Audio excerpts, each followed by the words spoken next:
Hey guys, welcome back to my channel, or welcome to my channel. Today is going to be a different, video than it has been lately.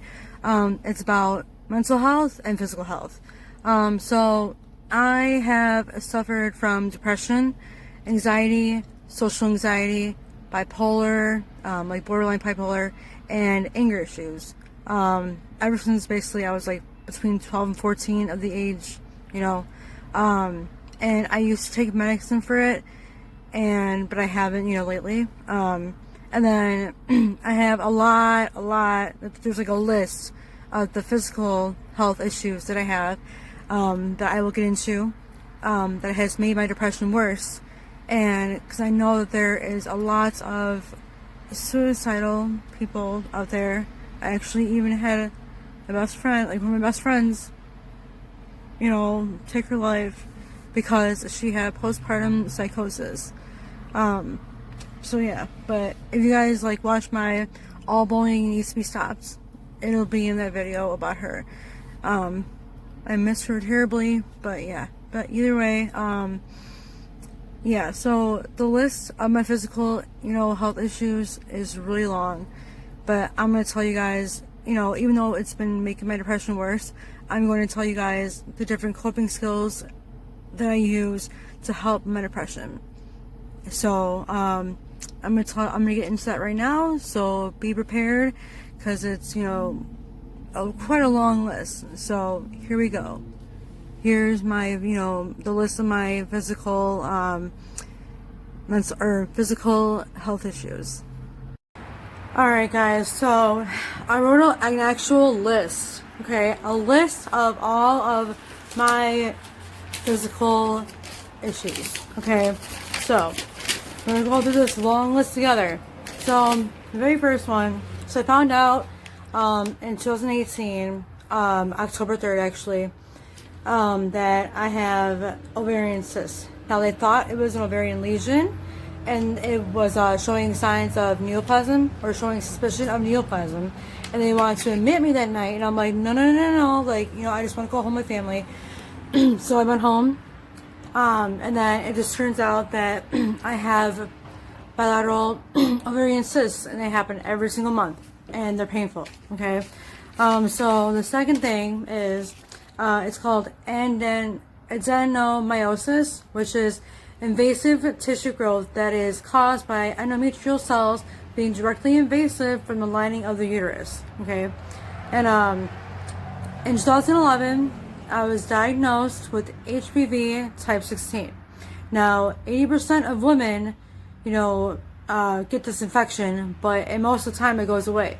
But mine has not. Mine has literally stayed dormant for years and comes back.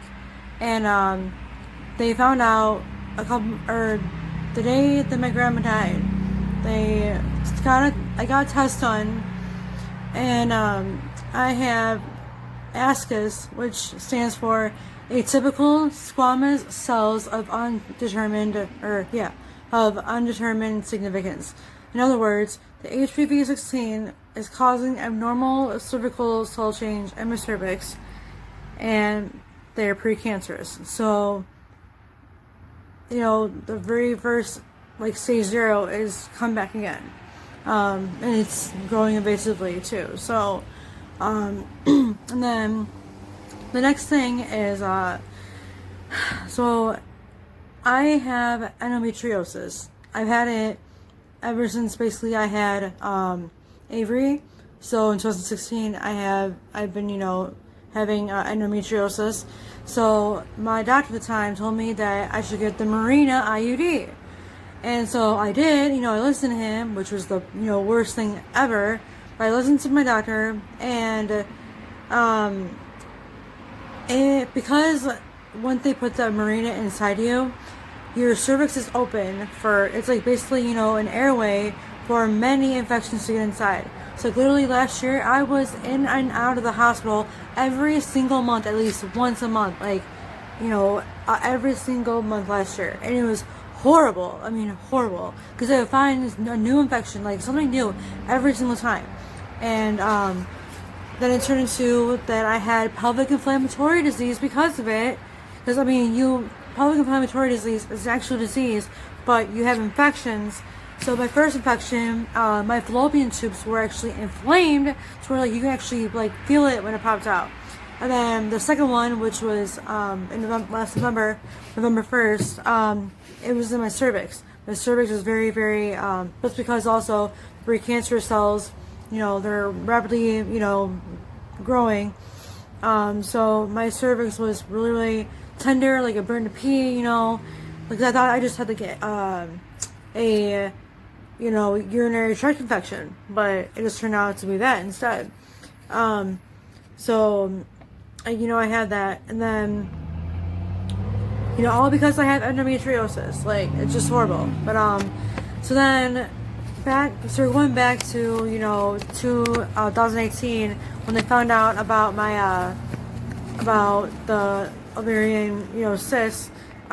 They, like, during the CT scan, they found that I have a benign tumor in my liver, and I have a portal venous structure, which is basically I have extra veins that are feeding the tumor in my liver, and I also have had anemia ever since I can remember. So I have low iron anemia, and then my kidneys do not function properly like they're supposed to.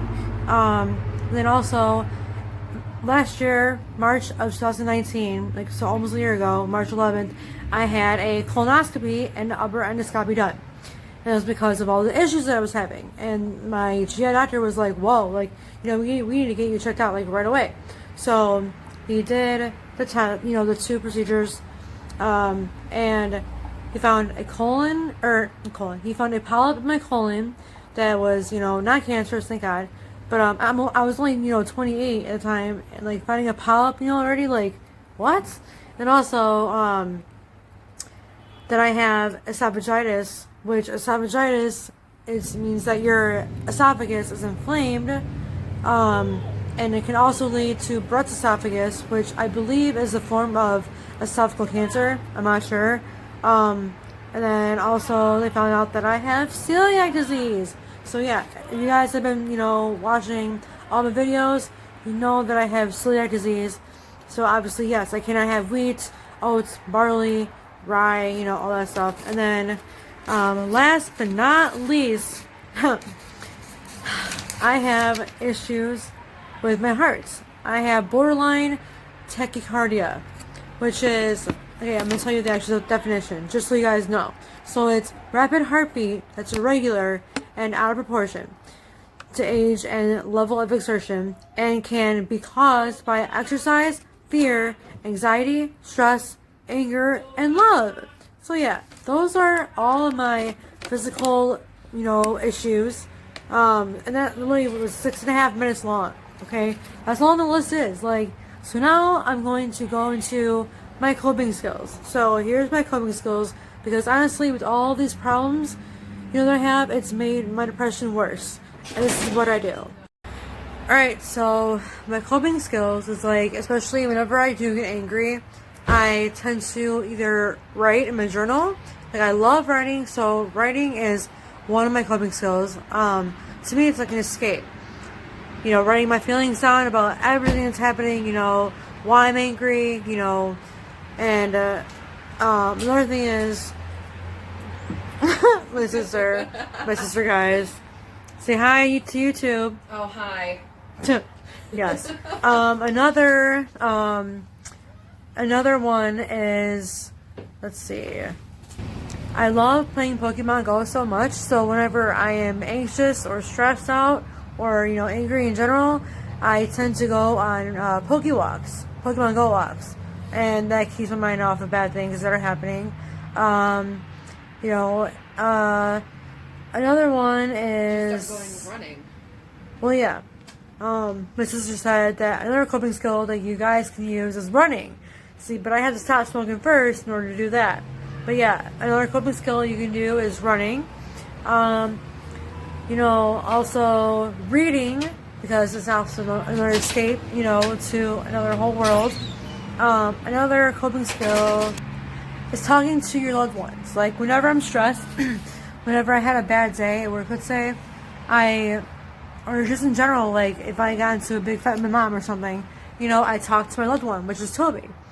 And, he talks, he calms me down, he knows the right word to say.